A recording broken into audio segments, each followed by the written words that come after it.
Next हम बात करेंगे Torrance test of creative thinking के बारे में। अब अगर हम एकेडमिक परफॉर्मेंस या फिर एकेडमिक कैपेबिलिटीज़ या फिर इंटेलेक्चुअल कैपेबिलिटीज़ की बात करते हैं तो उन्हें मेजर करने के लिए, आइडेंटिफाई करने के लिए कई सारे स्टैंडर्डाइज्ड आईक्यू टेस्ट को हम यूज़ कर सकते हैं। लेकिन क्रिएटिविटी, डाइवर्जेंट थिंकिंग या फिर प्रॉब्लम सॉल्विंग स्किल्स को आइडेंटिफाई करने के लिए, मेजर करने के लिए हम टॉरेंस टेस्ट यूज़ कर सकते हैं। अब इन्हें टॉरेंस टेस्ट इसलिए बोला जाता है क्योंकि इनको एलिस पॉल टॉरेंस ने डिवाइस किया था।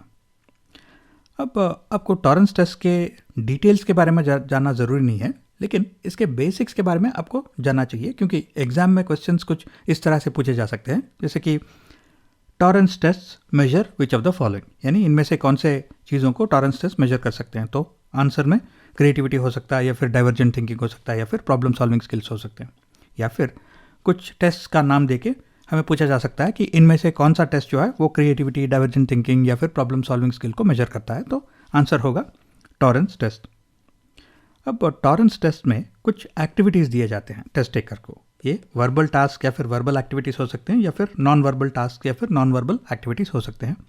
तो जो टेस्ट टेकर है उन्हें इन एक्टिविटीज़ को कंप्लीट करना है, और फिर वो टेस्ट टेकर्स को मेजर किया जाता है ऑन 4 डिफरेंट स्केल्स। पहला है फ्लुएंसी, यानी जो आइडिया या फिर जो आंसर दे रहे वो कितना मीनिंगफुल है, कितना रिलेवेंट है। नेक्स्ट फ्लेक्सिबिलिटी, यानी कि अगर आप एक ही टाइप ऑफ प्रॉब्लम अलग अलग सिचुएशंस को यूज़ करके देते हो तो वो कितना फ्लेक्सिबिलिटी दिखाते हैं अपने आंसर को मॉडिफाई करने के लिए या अलग अलग सिचुएशंस के लिए, राइट। तो flexibility, that is different categories of relevant responses. और फिर ओरिजिनलिटी, यानी जो आंसर या फिर जो सोल्यूशन दे रहे हैं क्या वो ओरिजिनल है या फिर कोई एग्जिस्टिंग सोल्यूशंस को यूज़ कर रहे हैं या फिर कॉपी कर रहे हैं, इसके बेसिस पे भी उनको मेजर किया जाता है। फिर आता है एलाबोरेशन, यानी क्या वो सिर्फ एक हाई लेवल आइडिया दे रहे हैं या फिर उनके आंसर में बहुत सारे डिटेल्स इंक्लूडेड है।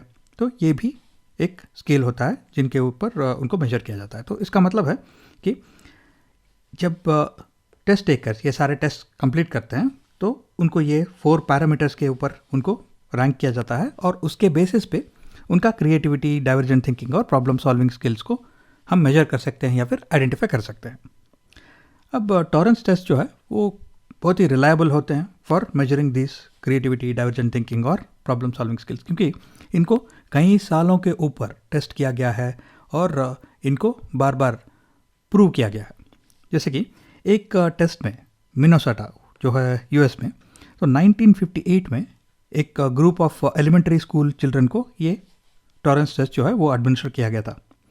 उसके बाद वो ओरिजिनल टेस्ट के 22 ईयर्स के बाद फॉलोअप किया गया, और 40 ईयर्स के बाद भी फॉलोअप किया गया, और ओरिजिनल टेस्ट के 50 ईयर्स के बाद भी एक फॉलोअप किया गया, ये देखने के लिए कि जो ओरिजिनल प्रेडिक्शंस थे या ओरिजिनल रिजल्ट्स थे उस टॉरेंस टेस्ट के, क्या अभी भी क्या वो वैलिड है, क्या वो करेक्ट है।